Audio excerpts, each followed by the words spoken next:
Okay. There was no Legacy of Kain Iceberg video on YouTube, so I took it upon myself to try and make one.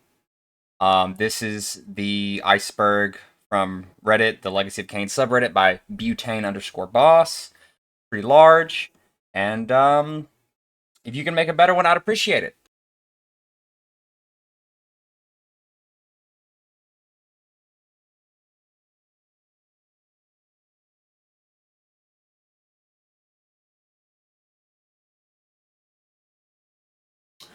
Vorador is killed during the events of Blood Omen 1 by Mobius after Kain comes back to the present timeline that was created after he had went back in time to kill William the Just before he could become the Nemesis. You see Vorador being beheaded, and then later on in Blood Omen 2, he makes an appearance sort of tenuously allied with Kain against the Seraphan Lord and helps him. It's never really explained exactly how Vorador came back to life, but cut content from Defiance was planned to have shown Kain reviving Vorador to mesh with the continuity. Or, as Daniel Kabuko has stated, it may have been Raziel meeting with a human version of Uma in a timeline to revive Vorador. The Blood Omen absence from Steam and GOG might be misdated, but it is available on GOG, but it's not available on Steam. I'm not exactly sure why, but you can get it on there. During Blood Omen 1's development, Silicon Knights, creators of the Legacy of Kain, started needing help. They brought in members from Crystal Dynamics, notably Amy Hennig, to help them finish the game. And supposedly their business relationship didn't end well.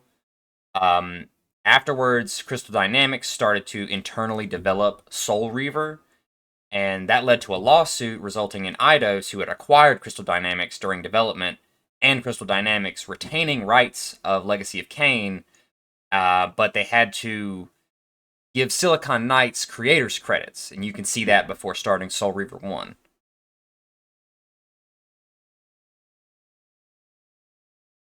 The Seer is a character Kain seeks out in Blood Omen 2, due to her having the ability of prophecy. She gives Kain the telekinesis dark gift and is attacked by the forces of the Seraphan Lord, not being seen again after, presumably dying. Said to be incredibly old, even older than Vorador, she is clearly a Hilden, but has hair and fangs unlike other Hilden, and possesses a dark gift to give to Kain. Daniel Kabuko, a series artist known for interacting with the fan community, hinted in 2012 that she was not a full-bred Hilden, but instead a Hilden-vampire hybrid, and escaped the binding of the other Hilden while still being afflicted by their curse.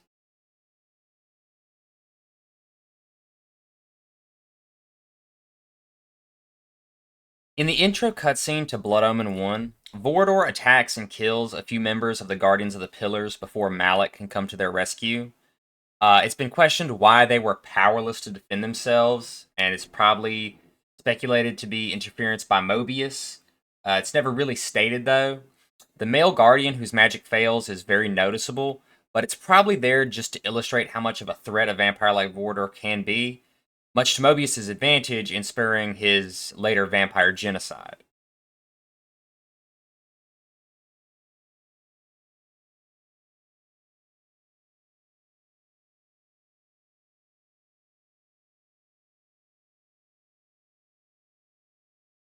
An apparition of Mobius appears to Raziel in Soul Reaver 2 after Raziel is sent into a part of Nosgoth's future. He appears in the form of a ghost to Raziel and trying to convince him of the urgent need to kill Kain. And because Raziel distrusts Mobius, knowing of his past as a schemer, he threatens to test Mobius's claims of being a spirit by devouring his soul. The true spectral Mobius would later be encountered and claimed by Raziel after Kain killed him in the material realm, revealing the Elder God to Mobius before his soul is finally devoured.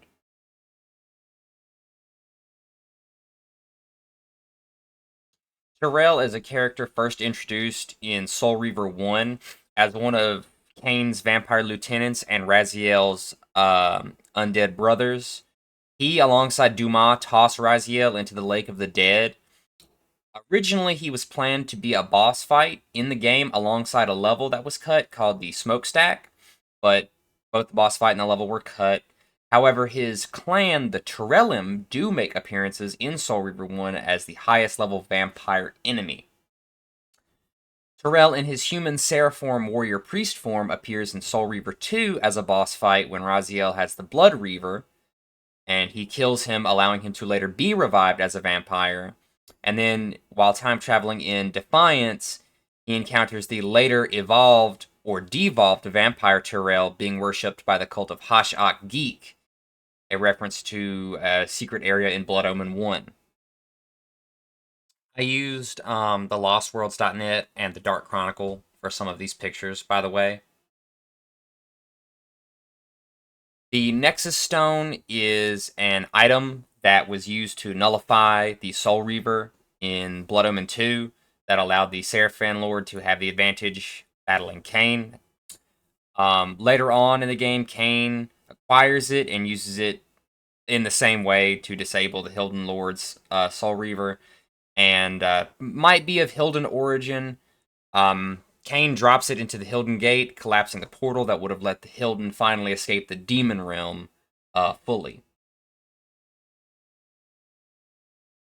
I'm not exactly sure what the Hashak Geek naming controversy exactly is, but in Blood Omen 1, Kain encounters an altar in a secret area of Avernus Cathedral that talks about Hashak Geek and sacrificing your firstborn.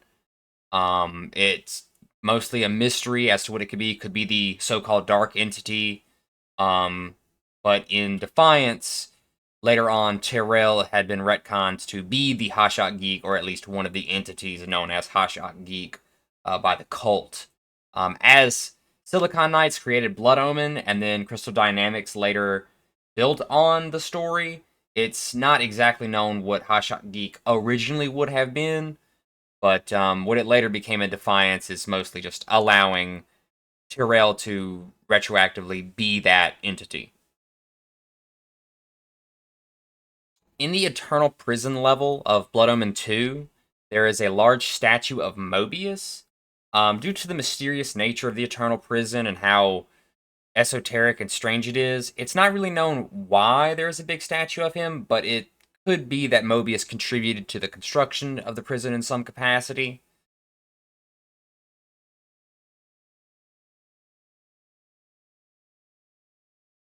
The Ancients are the old vampires of Nosgoth who had built the pillars and banished the Hilden. The Hilden, in turn, cursed the vampires with infertility and the Blood Curse, alongside immortality. Yanis Audron is the only known last surviving Ancient that appears in the games. Despite their curse, they decided to pass on their dark qualities to humans, turning them into vampires as well, and passing guardianship of the pillars on to mankind.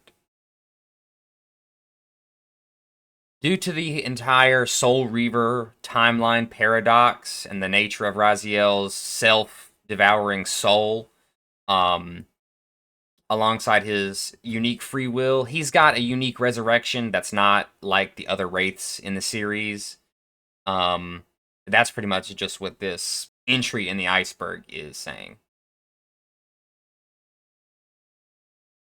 In Blood Omen 1, Kain can find cards that depict the Heart of Darkness, and alongside that, he also comments on the legend of Yanis Audron and how he was an evil vampire, and how the Heart of Darkness can restore vampiric unlife.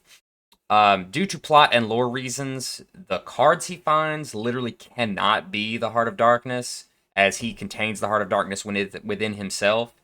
So they are probably something of an effigy that magically restores health to a vampire, as opposed to the actual thing itself.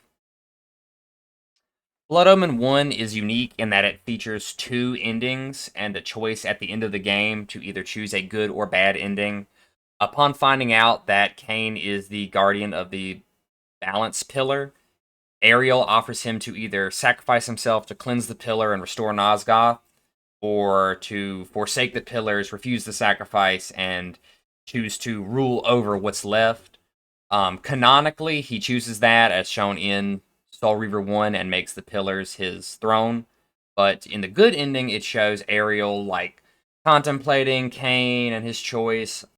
The landscape of Nosgoth is also green and full of life, but the quotes in the good part of the entry probably refers to the fact that it isn't necessarily good when you consider the entirety of the rest of the series and Kain's status as the Scion of Balance alongside the Guardian of the Pillar of Balance and his destiny throughout the rest of Nosgoth's timeline.